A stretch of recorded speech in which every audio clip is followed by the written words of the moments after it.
Bonjour à tous les amis, merci d'être là pour ce débrief. On peut enfin débriefer une victoire et un beau match. Ça fait tellement plaisir, on a pris du plaisir. Clairement, voilà, ça fait un bon bout de temps qu'on n'avait pas kiffé comme ça un match de Ligue des Champions.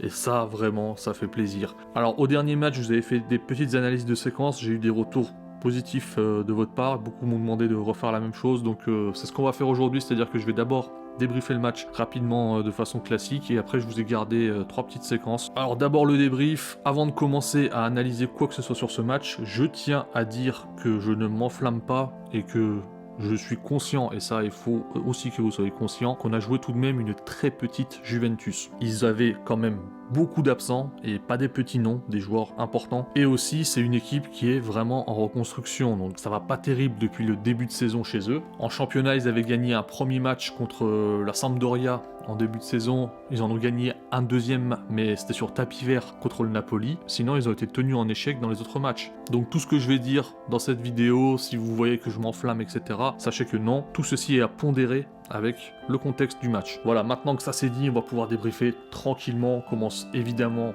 par le 11 aligné par Ronald Koeman que vous avez là à l'écran. C'est un bon 11, c'est presque un très bon 11, je vais vous dire pourquoi. Parce qu'en fait, toutes les reproches que j'ai fait dans les vidéos d'avant, pour ceux qui me suivent, Koeman les a quasiment tous corrigés.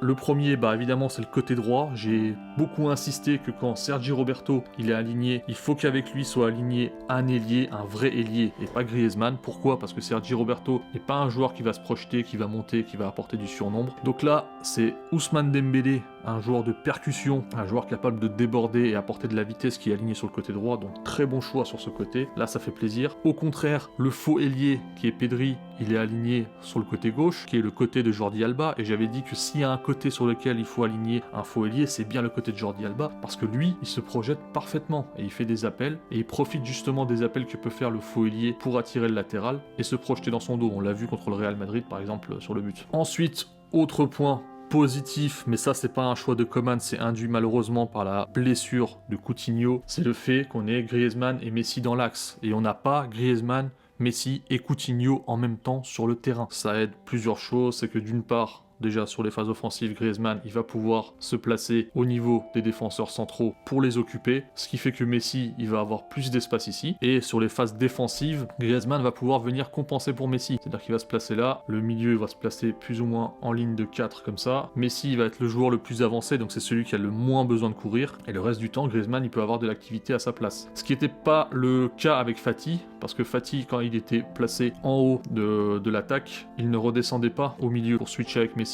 Du coup, Fati faisait son pressing ici, et sauf que derrière, au niveau du milieu, la position de Messi crée un trou dans notre pressing. Après, il y a un point négatif sur cette composition pour moi, c'est le manque de rotation pour Frenkie, d'une part, et aussi peut-être pour Jordi Alba, parce que si Jordi Alba recommence à enchaîner les matchs, ça va pas le faire. Et c'est pareil pour Frenkie. Frenkie, il a démarré tous nos matchs, il a joué pendant la trêve internationale, on joue tous les 3 jours, donc il faut penser à la rota. À côté de ça, il y a des joueurs comme Alena, comme Riqui Puig qui ne sont pas du tout impliqués dans la rotation, ça va être problématique au cours de la saison. Pour ce qui est du match, comme je vous ai dit, c'est un match où on a joué énormément les transitions, on a de la chance de marquer rapidement. Évidemment, ça c'est une formule qui convient parfaitement à ce Barça, on l'a vu depuis le début de saison, dès qu'on marque, dès qu'on met nos scores, tout va bien, il n'y a aucun problème, on joue très bien. Par contre, le problème c'est quand on est mené ou qu'on n'arrive pas à marquer, là ça devient plus problématique. Derrière, nos joueurs ont fait le travail. Individuellement, Dembélé, il fait une très bonne prestation, c'est peut-être une de ses meilleures prestations des dernières années, en même temps il n'en a pas fait beaucoup, donc j'espère que c'est un match sur lequel il va pouvoir capitaliser et ça va lui donner de la confiance. Le petit Pedri, il a fait aussi un match exceptionnel, il a régalé. Pjanic aussi, en deuxième mi-temps, il a été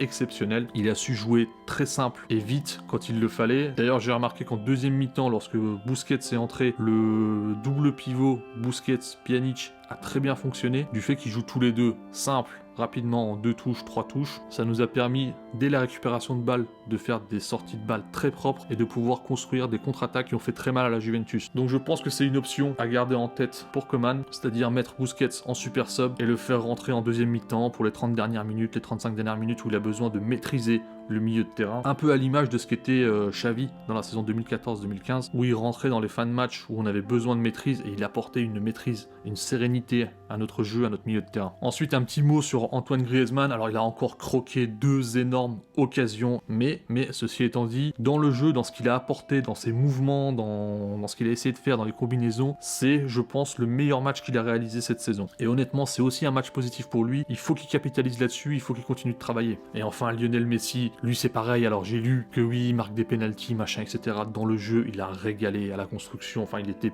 partout. Il était absolument partout. Pour Léo aussi, je pense que c'était son meilleur match de la saison. On a vu sur son visage qu'il était heureux. On a vu comment il a célébré son but. Franchement, un régal. Allez, on passe à l'analyse de séquence. La première séquence que je vous ai mis de côté, c'est une séquence où le Barça va faire correctement le pressing, on va faire un bon pressing. La Juve ici, ils sont menés au score, ils ont besoin de marquer. Du coup, le Barça n'a pas forcément besoin de les presser trop haut. Du coup, on va attendre tranquillement, on va les obliger à tenter des choses. On va les contenir au niveau de la ligne médiane et du coup ils vont être obligés de tenter d'avancer et du coup ça va mener au carton rouge. Allez, on regarde ça. Donc ça commence avec une construction. Le Barça est placé dans son shape de 4-4-2. Le milieu est parfaitement placé. Là vous voyez que ce soit Pjanic, Busquets, ils sont au contact. Fati et Pedri là-bas, ils sont prêts à intervenir. Et Messi et Griezmann attendent tranquillement que les centraux montent, parce qu'on n'a pas besoin de les presser forcément plus haut. Donc Cuadrado va essayer une première fois de passer sur le côté. Pedri ferme parfaitement, Busquets vient l'accompagner, Griezmann vient aider. Donc là, il voit qu'il n'y a aucune solution. Ici, il est obligé de repasser derrière avec les centraux. Hop, ils vont essayer de faire tourner de l'autre côté. Ici. Donc là, c'est pareil, cette fois-ci, c'est Fati qui sort. Vous voyez, Pjanic est en place. Busquets est en place. Donc là, vu qu'il n'y a pas de solution, ici c'est pris, ici c'est pris, il va être forcé d'essayer d'avancer balle au pied pour percer notre pressing. C'est ce qu'il va faire. Sauf que derrière, vu qu'on est parfaitement en place, Griezmann, là, il bloque la ligne de passe. Busquets, il est prêt à intervenir sur Dybala qui décroche.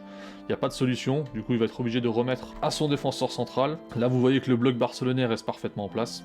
Du coup, le défenseur est obligé de prendre l'initiative de sortir, de partir en dribble. Et là, en fait, contrairement au match d'avant où on voyait que nos milieux restaient bloqués, là, Busquets va faire quelque chose d'intelligent. C'est-à-dire que là, il est au pressing. Il voit que Pedri est aussi présent et que ce jour-là, il est en train d'avancer en conduction et qu'il faut intervenir sur lui. Il va se projeter vers lui d'un coup, ce qui va obliger ce défenseur à prendre une décision, c'est-à-dire soit il doit la passer rapidement, soit il doit faire un crochet. Busquets lui a réduit le temps de décision. En plus, il y a Griezmann aussi qui vient aider au pressing. Du coup, dans la précipitation, je pense qu'il voit pas qu'il a une solution de passe. Il va tenter le dribble. Et ce qui va se passer, c'est que son dribble est trop long. Évidemment, quand on pousse un défenseur central à dribbler, c'est pas leur qualité première. Ils peuvent faire des erreurs. Et là, vous voyez que le pressing autour de lui s'est refermé. Et c'est Pjanic qui va, boum, une belle petite pichenette, sortir le ballon. Derrière, faute, carton rouge, merci, au revoir. Alors, la séquence suivante, c'est c'est un petit bonus, c'est un petit régal. C'est juste pour vous montrer des trucs que fait Messi dans le match, que les gens regardent que les buts, les gens regardent les matchs sur Flash Résultats ou sur Flash Score ou sur OneFootball ou sur je sais pas quoi. Donc, on est dans une situation où le Barça est très bas, il y a un ballon aérien tout pourri là, qui va tomber sur Morata, je crois. Pedri va lutter pour récupérer. Hop, donc là, vous voyez que les joueurs de la Juventus sont placés très haut autour du ballon, donc forcément, ils vont tenter de presser. La balle arrive sur Messi, qu'ils vont presser à deux. Vous voyez, ces deux joueurs-là, ils vont tout de suite se ruer sur Messi. Là, on pourrait se dire que Messi, il peut envoyer dans l'espace ici pour Antoine Griezmann, pour qu'il fasse une méga course, etc. Et c'est en réalité, je pense, ce que feraient beaucoup d'équipes. Beaucoup d'équipes vont jouer comme ça, ils ont l'attaquant de pointe, ils vont essayer de le jouer. Mais très souvent, ce genre de ballon, il va être perdu. Là, l'intelligence de Messi, c'est de voir qu'il va y avoir un coup à jouer. Là, il va résister au pressing des deux joueurs qui sont sur lui. Vous voyez, avec le bras dessus, etc., qu'il essaie de prendre. Ce côté-là est complètement bouché. Il va temporiser, laisser le temps à Jordi Alba d'arriver au bon endroit et jouer sur lui. Tac. Il a envoyé la balle à Jordi Alba, et là, il accélère derrière. Regardez. Il accélère. Il a battu le pressing de ces deux joueurs, hein, en faisant un espèce de 1-2 avec Jordi Alba. Et ici, le Barça est en surnombre et plonge sur le but de la Juventus. On va arriver donc, vous voyez, en quelques secondes devant le but adverse. Messi, là, il est à 25 mètres. Les défenseurs se resserrent évidemment parce que quand c'est Messi, la défense est morte de trouille. Les milieux sont sur lui, ils oublient complètement Pedri. Et Messi va servir Pedri, qui va crocheter et qui va tenter une espèce de passe-tir. La dernière séquence, donc là ça va être, je vais vous montrer deux séquences positives, on va passer sur une séquence négative. C'est une séquence en première mi-temps. En fait, on est dans une séquence où la Juve est très bien placée derrière. Donc le Barça a la possession. Et en fait, vous allez voir, là on est à la 20e minute. Le Barça va faire tourner tourner, pas assez rapidement. Voilà. On revient sur Messi de l'autre côté, on repasse par le gardien, on revient. Là, ça fait déjà 1 minute que ça tourne, là, ça va là. Pedri, il envoie, là, on croit qu'il va y avoir des équilibres, pas du tout. Tac, ça revient. Ça repart, ça revient là. Et au final, on va revenir sur Jordi Alba. Ça fait, regardez, presque 2 minutes qu'on fait tourner la balle, on a créé 0 déséquilibre. Et là, Jordi Alba, il en peut plus, il va faire un centre tout pourri sur le gardien. Ce qu'on peut remarquer déjà, c'est que le bloc de la Juve reste très bien en place. D'accord ? Et en fait, le défaut que j'ai constaté dans le bloc du Barça, de faire tourner le ballon pour les forcer à bouger, on va beaucoup plus bouger nous-mêmes. Et ça, c'est un problème. Vous voyez, typiquement ici, on a un déséquilibre dans notre formation, c'est qu'on a 3 joueurs qui sont complètement éloignés, 2 joueurs axiales et seulement 2 joueurs sur le côté où on a la balle. Donc on va avancer, donc là Jordi Alba il va repiquer dans l'axe, il va repartir sur Messi. Ici on peut remarquer aussi que le bloc de la Juve est beaucoup plus compact, regardez la défense, le milieu aussi. C'est surtout dans ces moments-là qu'il va falloir exploiter le plus ces zones des ailes ici là, et là malheureusement on le fait pas sur cette action. On va continuer à faire tourner, tac, on va revenir ici, mais c'est beaucoup trop long, c'est à dire que le renversement de la droite à la gauche se fait via un U et c'est trop long en fait, et la Juve peut coulisser tranquillement. Du coup l'anglais là il a compris que ça sert à rien de donner à Alba parce que aucun de nos joueurs n'est là. Il va repartir de l'autre côté sur Messi, on va repasser par Neto, on va revenir. Dembélé va jouer sur Pedri qui va rater légèrement son contrôle, il la remet sur Alba derrière. Pareil ici vous voyez, il n'y a pas de présence, donc Alba il ne peut que rejouer derrière. Après là on peut se dire, ça fait 1 minute que la balle tourne, ça tourne plutôt bien, on les a hypnotisés, donc là-dessus il n'y a pas de souci, mais à un moment donné, il faut accélérer. C'est-à-dire que quand tu fais tourner pendant 1 minute 30, il y a un moment donné où tu dois commencer à faire un truc, à tenter un truc, envoyer sur un côté, tenter le dribble et déséquilibrer. Et ça, en fait, à aucun moment on va le faire. Jusqu'au centre, on repasse derrière, on repasse en U.